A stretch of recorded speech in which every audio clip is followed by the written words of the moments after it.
Betrayed by my best friend, I discovered she was dating my ex. When I confronted her, she laughed and called me pathetic. I swore I would get my revenge. Growing up in a small family, you'd think it'd be easy to share the love and attention equally. But that wasn't the case in our household.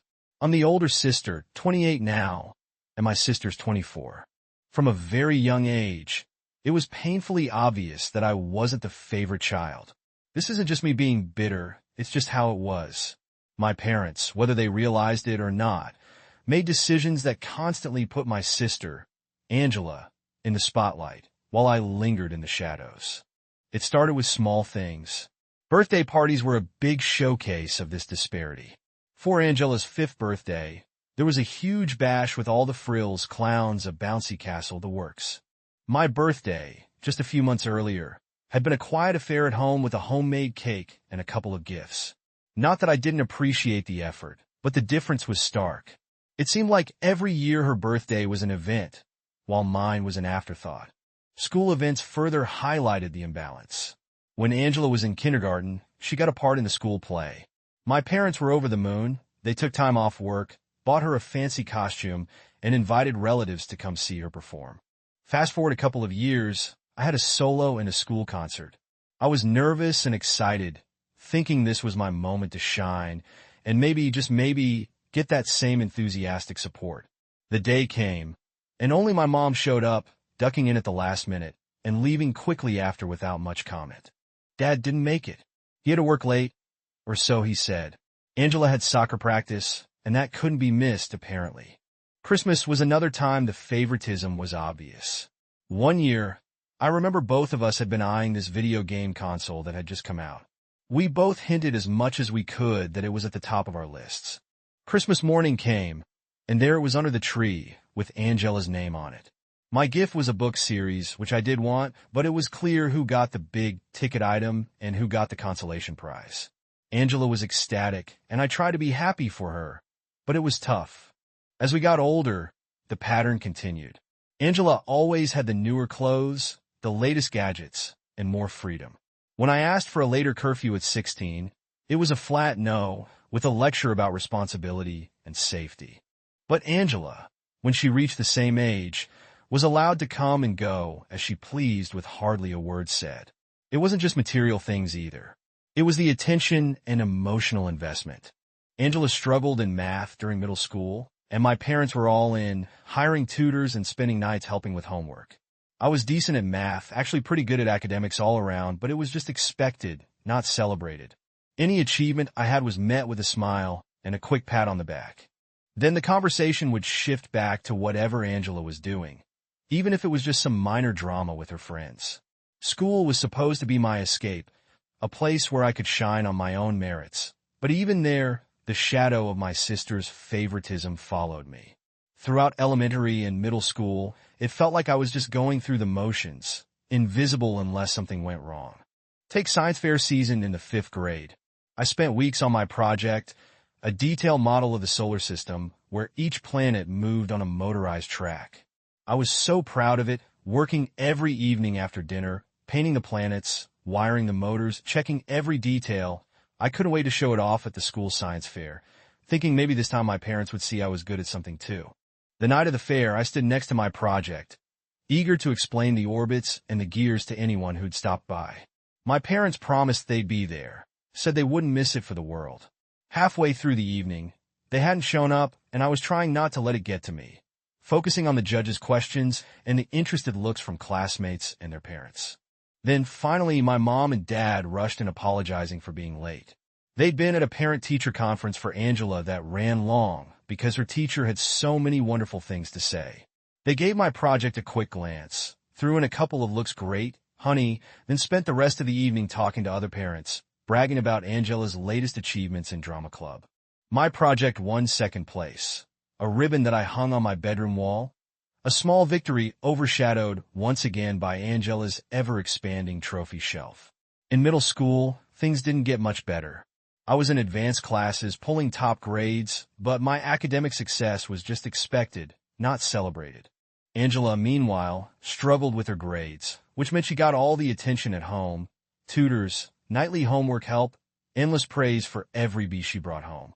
During one memorable parent-teacher night, I overheard my math teacher telling my parents how well I was doing, how I was a shoo-in for the advanced math track in high school. They nodded, smiled, and then immediately asked about extracurriculars that might be good for Angela, who was waiting at home. My achievements were just a footnote in their discussions, always overshadowed by Angela's needs and activities. It wasn't just academics. In 8th grade, I tried out for the school volleyball team. I made the team, but barely played in games. I spent most of my time on the bench, watching, waiting for a chance to prove myself. When I told my parents I was on the team, they were happy enough, but never came to the games.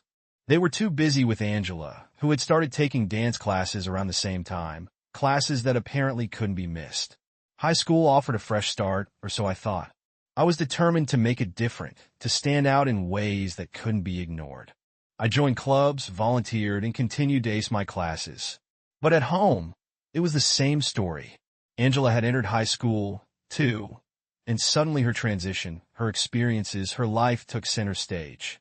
Sophomore year, I was elected vice president of the student council. It was a big deal for me.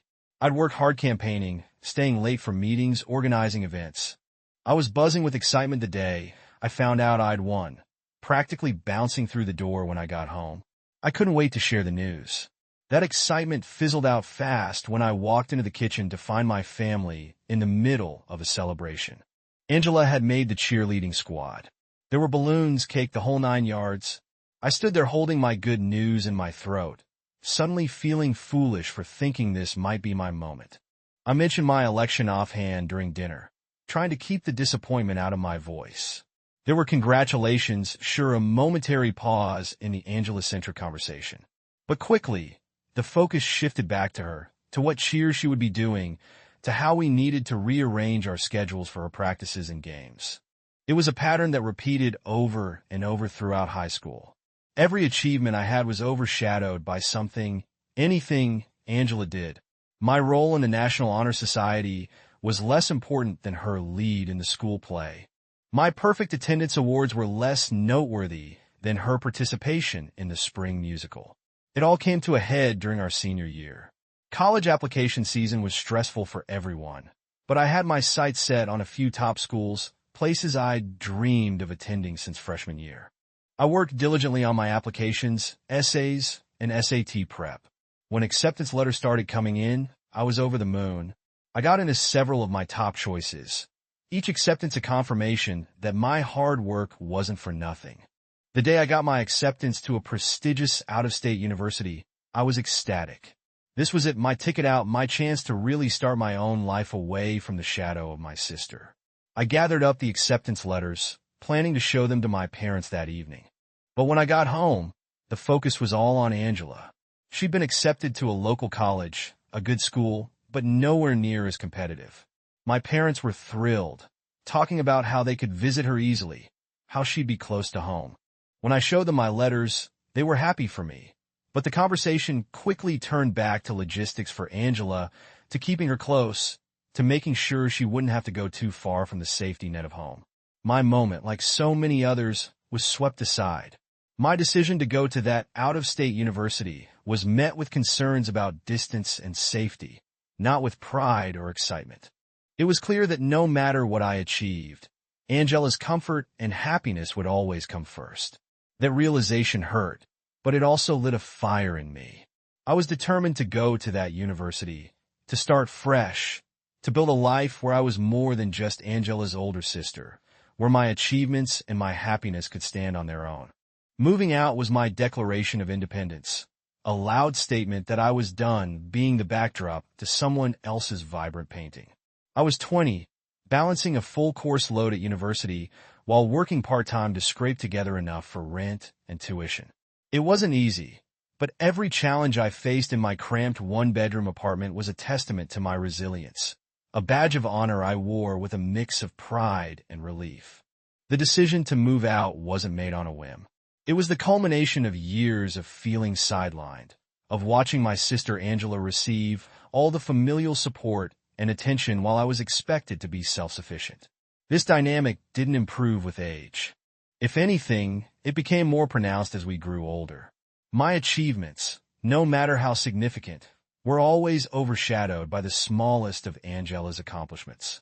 The day I left, I packed my belongings into a couple of suitcases and boxes, the sum total of my life fitting neatly into the back of an old car I had bought with my savings. There were no tearful goodbyes or heartfelt wishes for luck. Just a brief, somewhat awkward exchange with my parents, who seemed more confused by my decision than anything else.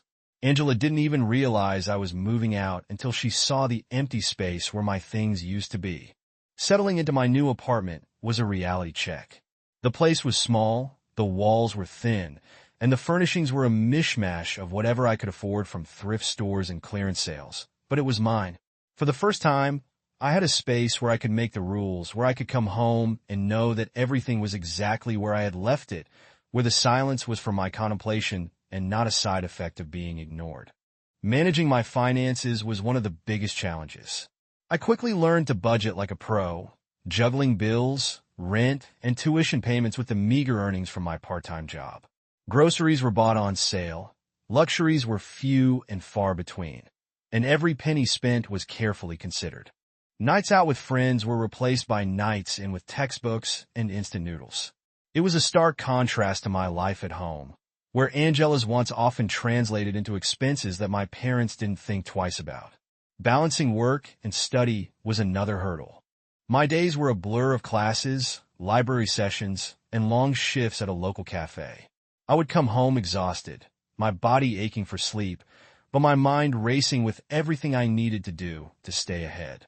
Despite the exhaustion, there was a profound satisfaction in knowing that every grade I earned, every rent payment I made, was a result of my own efforts. There was no overshadowing here. My successes and failures were entirely my own.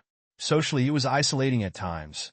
I watched my classmates head out for evenings of fun while I headed to work or back to my apartment to study. I envied their freedom, their careless laughter that seemed so far removed from my own responsibilities. But this period taught me a lot about myself. I learned that I could rely on my own strength, that I could face challenges head-on and come out the other side stronger for it. There were moments of doubt, of course. Nights when I lay in my bed listening to the sounds of the city and wondering if I had made a mistake. In those moments, the weight of what I had taken on felt overwhelming. But then I would remember the reasons why I left. I thought about the constant comparisons, the way my needs had always come second to Angela's, the way my parents had managed to make even my accomplishments feel like they were lacking somehow. These reflections steeled my resolve. They reminded me that moving out was not just about finding a place to live. It was about finding a place to grow, to understand who I was outside of the family dynamics that had shaped so much of my life. It was about breaking the pattern of being an afterthought in my own story. As I moved through my university years, the distance from my family allowed me to build a life that felt genuinely mine. I made friends, connections that were based on mutual respect and shared experiences rather than familial obligation. I became involved in university activities, taking on roles that challenged and excited me. Each success was a building block in my newfound self-esteem. Each failure, a lesson rather than a mark against my worth. By the time I graduated, I had a solid group of friends, a degree, and a job lined up. The pride I felt walking across that stage to receive my diploma was untainted by any need for validation from my family. I had proven to myself that I could make it on my own terms, and that was enough. Reflecting on those years now, I realized how crucial they were in shaping the person I have become. They were a time of growth, of trial and error, of setting the foundations for the life I wanted to lead. They taught me about the value of independence, not just financially, but emotionally and mentally. Moving out might have started as a way to escape the favoritism that so defined my relationship with my family, but it became so much more.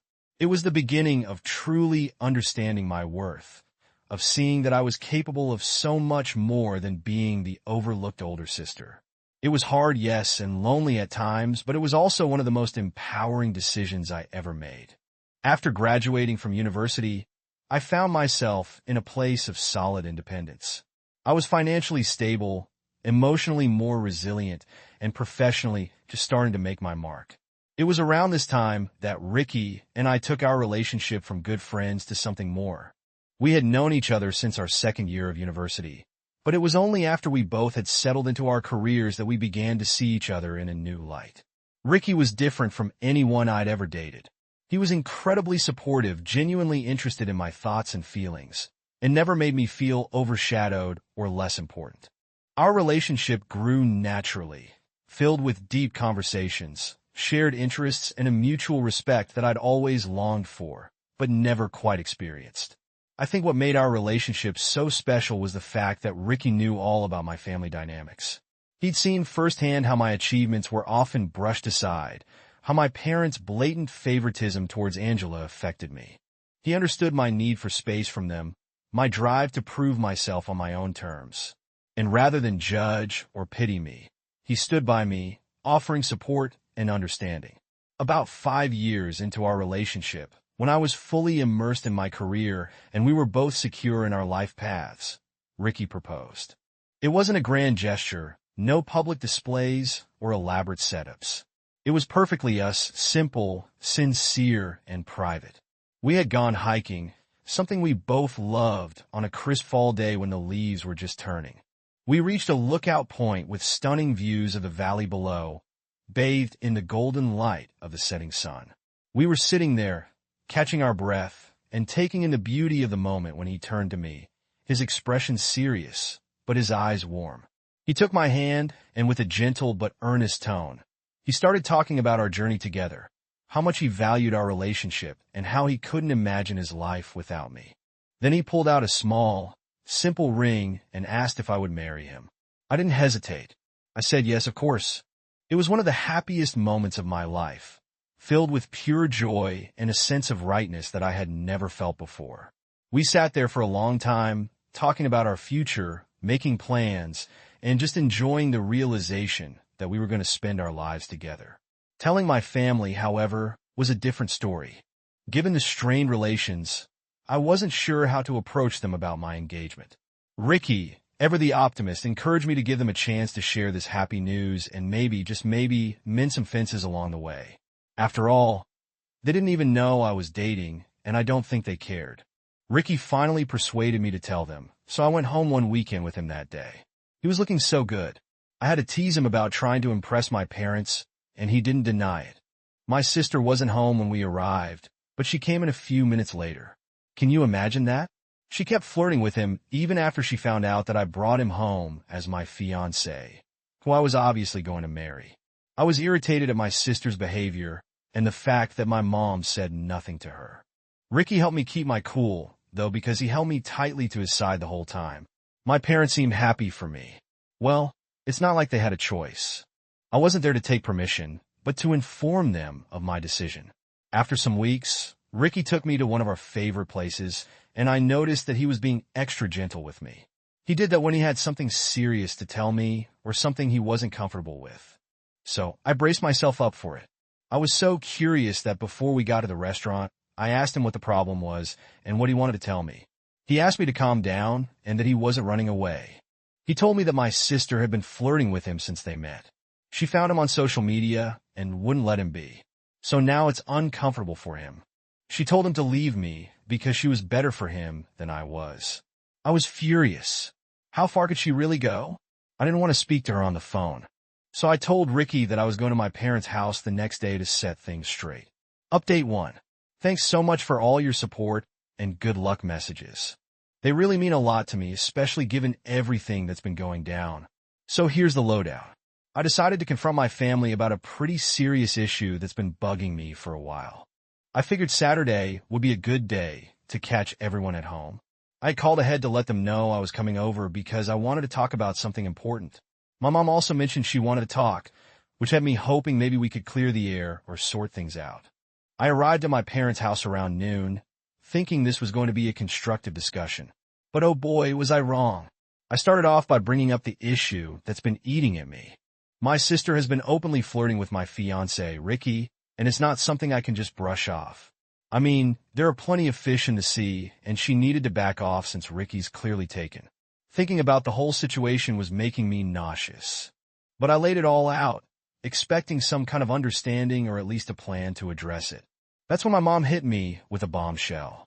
She told me the real reason she wanted to talk was that my sister had apparently fallen head over heels for Ricky since she first met him. And then, without skipping a beat, she actually asked me to break things off with Ricky and let my sister have him because she was in love. I was completely floored. How could they even suggest something like that? Ricky isn't some object to be passed around based on who likes him more. I told them straight up that they were being incredibly selfish and that I was disgusted by even the thought of being associated with such a mindset. While my mom did all the talking, my sister just sat there crying those big, fake crocodile tears. And my dad was just a silent figurehead, as usual, going along with whatever my mom said. My mom tried to guilt-trip me by saying that I was being selfish for putting my own happiness before my sister's desires, that I never learned to think about others. A ludicrous statement if there ever was one. I shot back, telling them there was no way I was going to ditch Ricky. We've been together for 5 years.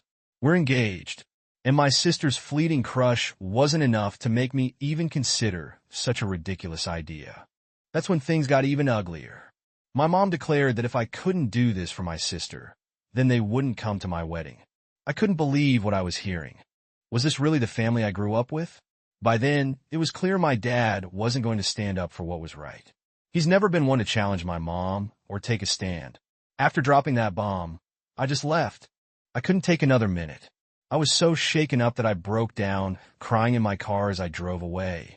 It felt like my whole world had shifted. Who were these people? How could they expect me to sacrifice my happiness like that? Ricky was equally shocked when I told him. He knew my family was difficult, but he didn't realize the extent until now. I apologized that my family drama was now spilling over into our life together. Even saying it out loud, how ridiculous this all was, felt surreal. So now I'm at a crossroads. My family's ultimatum hangs over me like a dark cloud. It hurts knowing that they might not be at my wedding. But at the same time, do I really want such toxicity at one of the happiest days of my life? Ricky and I have some thinking to do, but one thing's for sure. We need to surround ourselves with people who love and support us, not those who see us as pawns in their selfish games. I'm trying to stay positive and focus on the good things I have going for me. But it's tough. The support from this community has been incredible, and I can't thank you enough. It's comforting to know I'm not alone in this. I'll keep you all updated as things develop. But for now, my focus is on maintaining my peace and planning a future with Ricky, hopefully free from any more unnecessary drama. Thanks again for being here for me. Update 2. Hey everyone, I wanted to drop another update because a lot has been going on with the wedding planning, and unfortunately, the family drama hasn't really cooled down. Thanks for all your support and advice. It's been super helpful and comforting knowing I'm not going through this alone. So, where to start? Well, the wedding preparations have been one of the few highlights lately. Everything is picking up pace, and seeing it all come together is really exciting. We've nailed down the venue, caterer, and the band, and I've been diving into all the small details that make the day special. It's been a nice distraction from the other less pleasant stuff. But as you guessed, not all is smooth sailing. Despite Ricky blocking her, my sister still seems to think she has a chance with him. It's beyond frustrating and, frankly, quite delusional. Ricky has made it clear he's not interested. And honestly, every attempt she makes just drives a bigger wedge between us. I never imagined having to deal with something like this for my own sister. It's surreal. My friends have been amazing through all this. They've really stepped up, helping not just with the wedding, but also being there for me emotionally. My best friend even attempted to talk some sense into my mom and sister, calling them to explain how their actions were affecting me. Unfortunately, that conversation didn't go well. They're both as stubborn as ever, with my mom even admitting she only threatened to skip the wedding to try and break Ricky and me up. She thought if she pushed hard enough, I'd end my engagement with Ricky to keep the peace. I couldn't believe what I was hearing when my friend relayed the conversation. It was like living in some bizarro world where up is down and right is wrong. When I heard my mom actually thought she could manipulate me like that, I just laughed. It's ridiculous how she believes she holds so much power over my decisions. While I would love for my family to be at my wedding, I've realized that their presence isn't worth the cost of my happiness. If they want to miss out on one of the biggest days of my life over something so petty, then maybe it's better they don't come.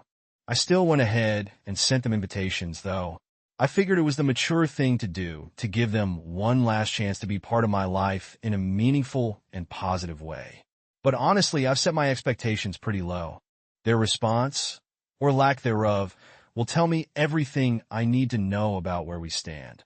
If they decide to come acknowledge their mistakes and genuinely want to support me, then maybe there's a sliver of hope for mending our relationship. On the other hand, if they choose to continue with their current behavior, I'm fully prepared to cut them out of my life for good. I can't keep dealing with their negativity and manipulation. It's exhausting, and it's not how I want to live.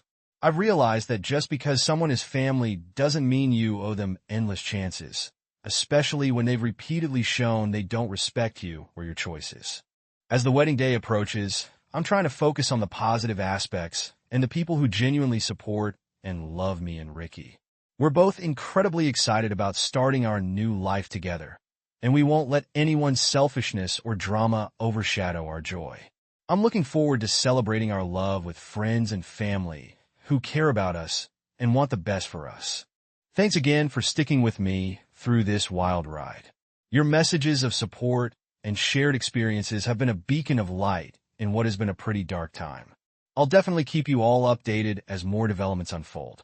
But for now, I'm just going to keep planning the happiest day of our lives and hoping for a drama-free celebration filled with love and laughter. Here's to better days ahead. Update 3.